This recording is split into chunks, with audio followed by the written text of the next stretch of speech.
Good morning everyone, hope you are doing great. और पुराने concepts, पुराने पावर पॉइंट प्रेजेंटेशन, पुराने वीडियो लेक्चर्स क्लियर होंगे। अगर नहीं है तो आप मुझे मेल कर सकते हैं, व्हाट्सएप कर सकते हैं, या फिर मुझे कॉल करके भी पूछ सकते हैं, या फिर जो भी हम लोग नेक्स्ट स्केड्यूल गूगल मीट करेंगे उसमें पूछ सकते हैं। अभी तक हमने 3 चार्टर कंप्लीट किए हैं। अभी जो हम पढ़ेंगे वो यूनिट 1 का सब यूनिट 4 है, जिसका नाम है बिगनिंग ऑफ अदालत सिस्टम एंड दीवानी सिस्टम। मतलब मैं इस प्रेजेंटेशन में आपको 2 कॉन्सेप्ट से इंट्रोडक्शन कराऊंगी। जो पहला अदालत सिस्टम इंट्रोड्यूस हुआ था तब के टाइम में, और दूसरा जो दीवानी सिस्टम इंट्रोड्यूस हुआ था। So let's start. First of all, आप सबको याद रखना पड़ेगा कुछ चीज़ें जो हमने पढ़ी हैं, जैसे कि मेयर्स कोर्ट, प्रेसिडेंसीज कहाँ कहाँ पे थी। अब हम इसमें क्योंकि फर्दर डेवलपमेंट पढ़ेंगे, इसलिए हमें पुराने कॉन्सेप्ट भी क्लियर होने चाहिए। Let's start. Company become powerful by its commercial growth. As you all know कि हम बार बार देख रहे हैं कि कमर्शियल इन्वॉल्वमेंट कंपनी का इतना होते जा रहा था कि वो पॉलिटिक्स में भी आ जा रही थी इंडिया के, और पूरे कमर्शियल टेक ओवर कर लिया था। जितना भी बिजनेस हो रहा था वो कौन कर रहा था? कंपनी कर रही थी। और एक्सप्लॉयटेशन किन का हो रहा था? इंडियंस का हो रहा था। अब क्या हुआ, जैसे जैसे वो कमर्शियली ग्रोथ होने लग गए, उनके जो पावरफुल लोग हैं वो पावरफुल पोजीशन का मिसयूज़ या यूज़ करने लगे।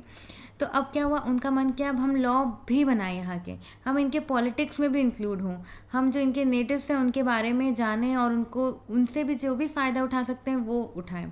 ये इनका मोटिव बन गया। अब इस टाइम पे क्या हुआ था, जो कंपनी थी, याद है मैंने हर बार डिफेक्ट्स में जो चार्टर के वो पढ़ाया था कि जो लॉज वो बनाते थे वो सिर्फ प्रेसिडेंसी टाउन्स तक लिमिट होते थे। वो अंदर के विलेजेस, जो छोटे छोटे विलेज होते थे, अंदर के जो एरियाज़ थे, जो प्रेसिडेंसी जो मेट्रो टाइप के एरियाज़ नहीं थे, वहाँ तक नहीं पहुँचते थे। उनका जो रूल मेकिंग पावर था, लॉस थे, वो वहाँ तक एप्लीकेबल नहीं होते थे, हैंस वो उसका डिफेक्ट होता था। अब ऐसी सिचुएशन आ गई थी कंपनी की ग्रोथ होते होते कि अब ये जो थे वो मुफस्सिल एरिया में जा रहे थे, उनका कंट्रोल मुफस्सिल एरिया में हो रहा था। अब मुफस्सिल एरियाज़ क्या होते हैं? Areas surrounding the presidency towns. मतलब सपोज़ अगर आप लेयर्स देखें तो सबसे ज़्यादा जो कमर्शियली एक्टिव एरियाज़ थे वो प्रेसिडेंसी टाउन्स थे, जहाँ पे कंपनी थी, कंपनी काम करती थी, कंपनी के ऑफिशियल्स रहते थे।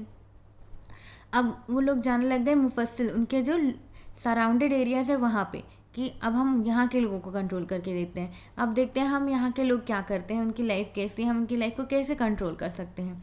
अब उनका क्या हो रहा था कि जो चाहते थे ब्रिटिशर्स बेसिकली कि वो कंप्लीट कंट्रोल चाहते थे, सिर्फ कमर्शियल कंट्रोल नहीं कि भाई जो हमारे एम्प्लॉय हैं हम उनसे क्या देखें कि भाई हम इसको कंट्रोल कर रहे हैं, हम इसके रूल्स रेगुलेशंस अपने फॉलो करा रहे हैं, इनसे अपनी तरीके से इनको जीने बोल रहे हैं। ये चाहते थे कि हर एक चीज़ उनके अकॉर्डिंग हो।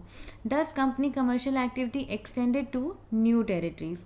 अब जो मुफस्सिल एरियाज़ है जहाँ पे इनका जो एक्टिविटी एक्सटेंड हो रहा था, उसकी डेफिनेशन एक बार देख लेते हैं।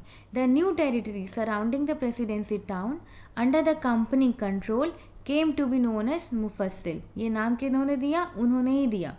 ऐसी टेरिटरीज जो प्रेसिडेंसी टाउन को कवर करती हो और कंपनी उसको अपने कंट्रोल में ले रही हो, उन एरिया को हम कहेंगे मुफस्सिल एरियाज। मुफस्सिल एरियाज जैसे उन लोग ने कंट्रोल करना किया, तो अब उसके कंसिक्वेंसेस क्या थे, ऐसा कंट्रोल करने से उनको फ़ायदा क्या था, अब हम आगे वो देखेंगे। पहला फ़ायदा, पहले चीज़ की जो first territorial acquisition of company थी वो कौन कौन जगह की उन्होंने की? सबसे पहले बंगाल, बिहार, उड़ीसा, ये तीनों की जो सराउंडिंग एरियाज थे इनको इन्होंने कवर करना चालू किया। अब क्या हुआ, अभी तक आपको 3 हमेशा से, जब से मैं पढ़ा रही हूँ ये चैप्टर, आपको मैंने हमेशा से बताया है कि उन लोगों ने सबसे पहले मद्रास को कवर किया। मद्रास में अपना कंपनी का हेड ऑफिस डाला, फिर धीरे से वो बॉम्बे और कलकत्ता को कवर किए।